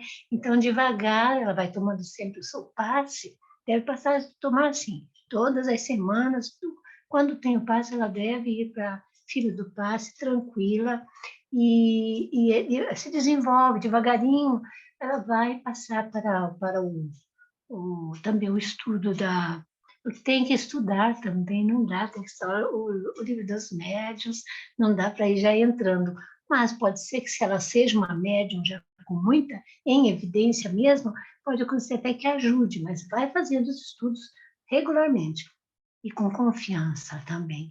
Os diretores do centro, acho que eles vão saber fazer como coordenar essa situação. Desculpa, era isso que eu queria falar. Obrigada, eu sou ali. O Santiago está com a mãozinha erguida. Boa tarde, Santiago. Boa noite, né, para vocês. Boa noite. Muito obrigado às dois por toda a explanación que nos hacen en torno de las condiciones mentales del ser espiritual que somos todos.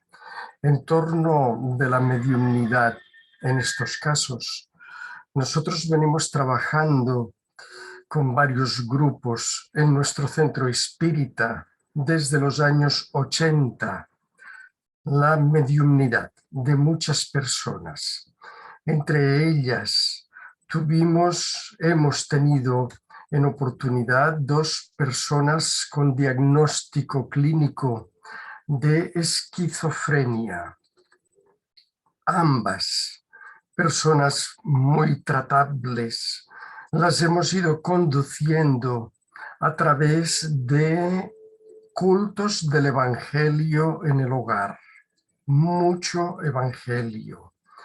El estudio relativo, porque son personas que tienen mucha dificultad de concentración, apenas desarrollando el ámbito del Evangelio, de las enseñanzas de Jesús, son los momentos en los que ellos se quedan más tranquilos, relajados, y puedes tener con ellos un intercambio mejor.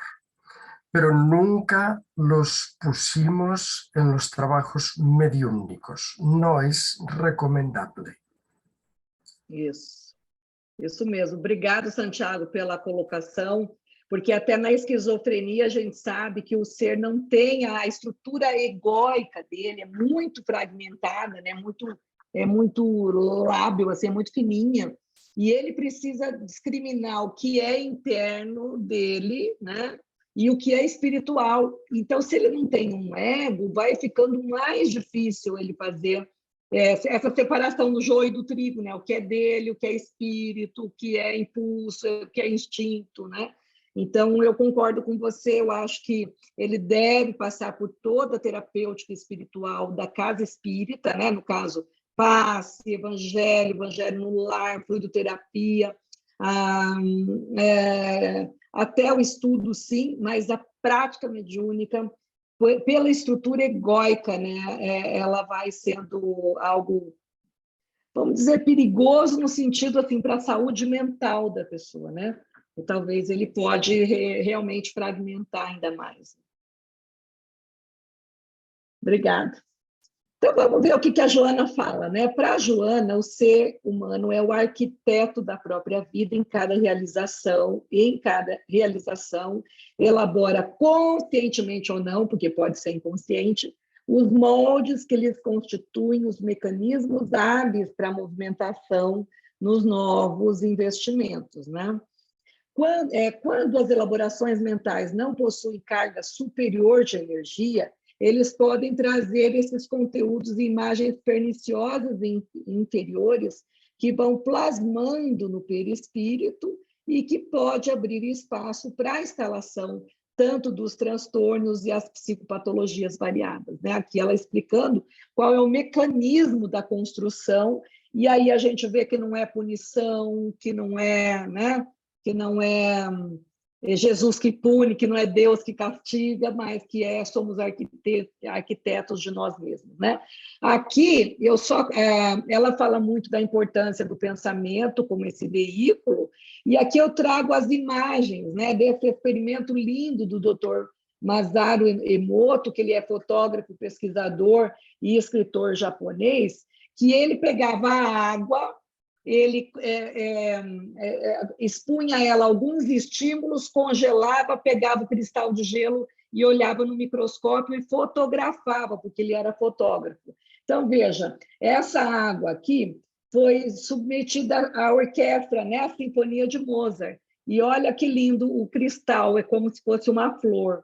Aqui na música do John Lennon, né, Imagine, que ele vai falar, para a gente imaginar como seria, né, a Terra, se a gente fosse um pouquinho diferente disso tudo. Olha que lindo o cristal, né? O amor, a paz, a gratidão, né?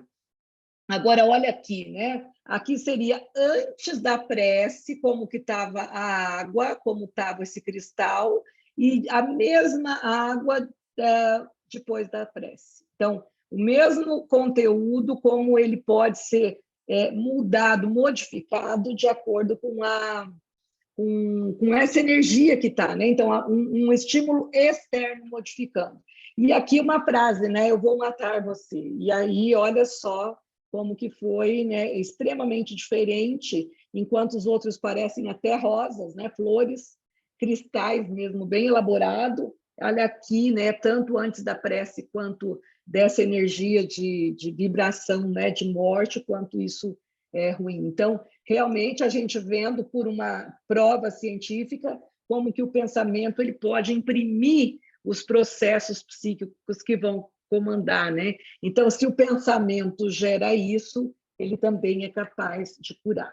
Aí aqui, né, trouxe bem rapidamente para a gente ver a trindade espírita, né, que enquanto a trindade católica é Pai, Filho e Espírito Santo, nós temos uma trindade espírita que é espírito, perispírito e corpo, e como que é o espírito que vai plasmando, ele guarda no perispírito essas informações, e aí quando esse corpo está sendo formado, ou mesmo na origem, né, na constituição do corpo, ele vai imprimindo essa questão aí da psicogênese dos transtornos de personalidade, ou mesmo depois, por isso que vai aparecer só lá na adolescência ou lá na vida adulta, né?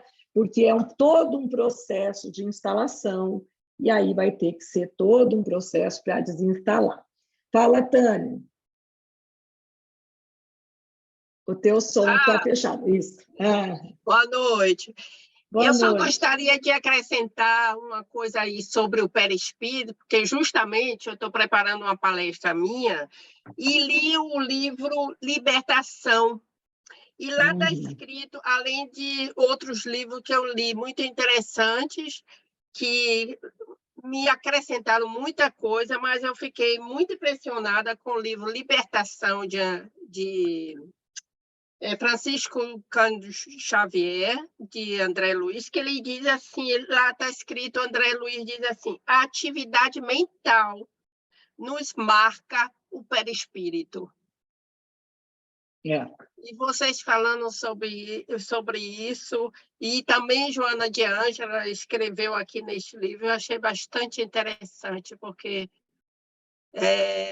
funciona dessa maneira todo o nosso pensamento, o nosso ato, os nossos atos, né, durante a nossa caminhada evolutiva.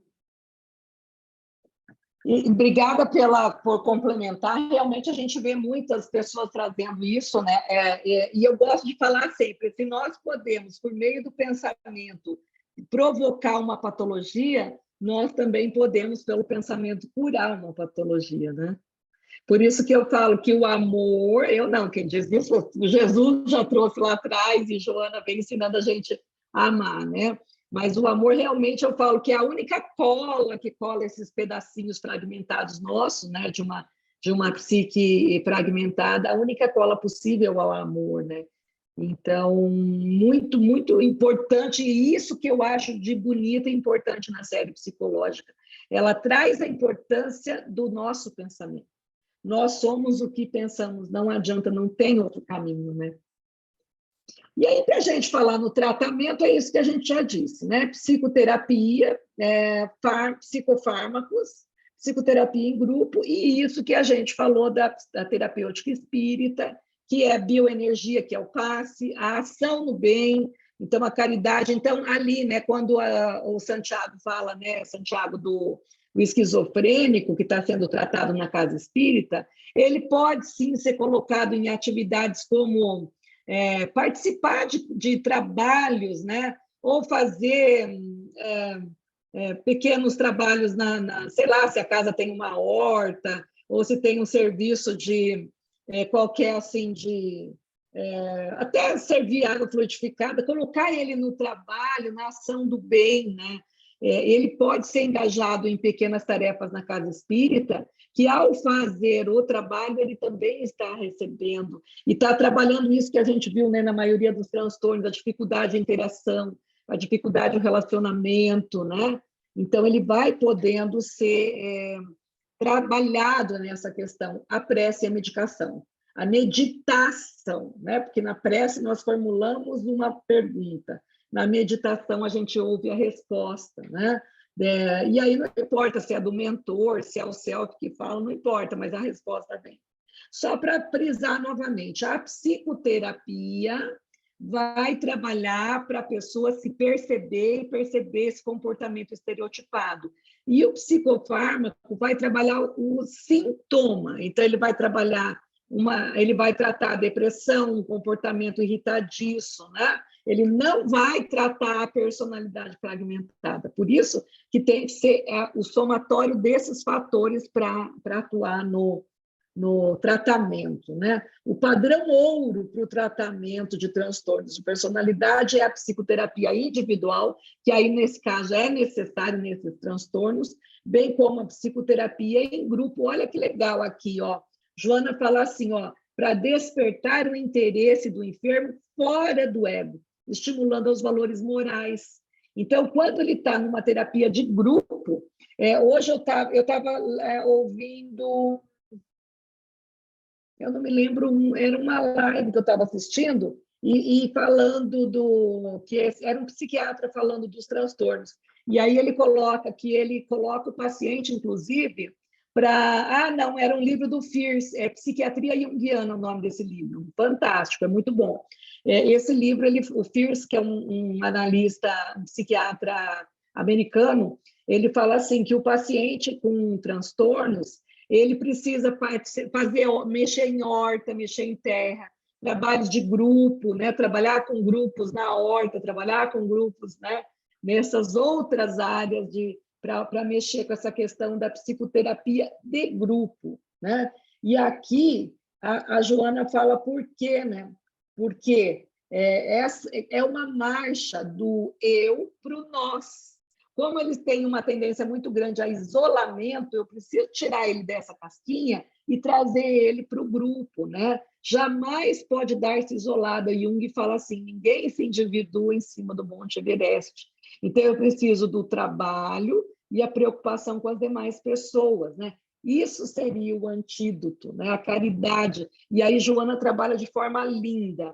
Só o altruísmo é o oposto do egoísmo. Então, qual é o par de oposto? De um lado tem o egoísmo, o seu contrário é o altruísmo. Então, trabalhar em benefício dos demais é quase que um antídoto para que a gente possa fortalecer esse ego, para discriminar o que é dele, o que não é do outro. Então, veja como que nós vamos trabalhar isso tudo, né? Eu sempre falo que, né, nos capítulos da Joana, ela deixa a gente assim, morrendo de medo, daí a pouco ela vai mostrando como que a gente pode ativamente trabalhar com isso e nos mostra caminhos. Então, não tem outro caminho, é o amor, esse amor para si e o amor para o outro, né? Então, aqui ela diz assim, é indispensável que seja realizada a psicoterapêutica do amor, que propiciará o restabelecimento do interesse pela vida, pelos objetivos saudáveis que o ser se dissociara. Então, ele rompeu com esses objetivos da vida, né? E aqui, para a gente fechar aqui, para a gente se olhar, porque quando a gente está compartilhando a tela, a gente quase não vê vocês, né? Então, ela diz assim, ó, tudo começa na mente. E aí estão as matrizes das ações. O exercício do bem pensar, eliminando as ideias perniciosas a que se está viciado, constitui um passo decisivo para o autodescobrimento. Então, por que a gente traz esses temas? Porque a gente tem uma ideia masoquista para a gente estar olhando para isso? Não, é porque, como autoconhecimento, eu tenho que ir tirando essas coisas que atrapalham que a gente consiga se conhecer. E os transtornos, todos, independente de qual seja, são coisas muito difíceis que precisam ser tratadas para que a pessoa possa retomar o seu caminho no autoconhecimento, né?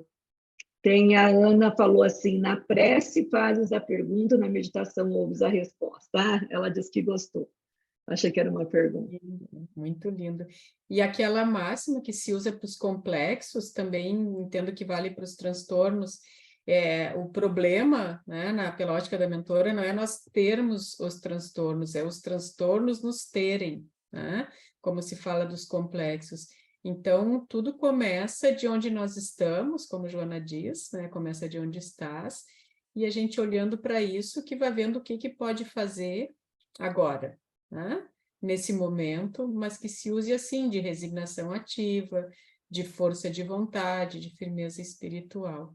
O que, claro, né, Adriana e pessoal, é muito fácil falar e claro que é difícil fazer, mas difícil não é de forma alguma impossível, porque a gente está sempre embalado e suportado pela lei do amor.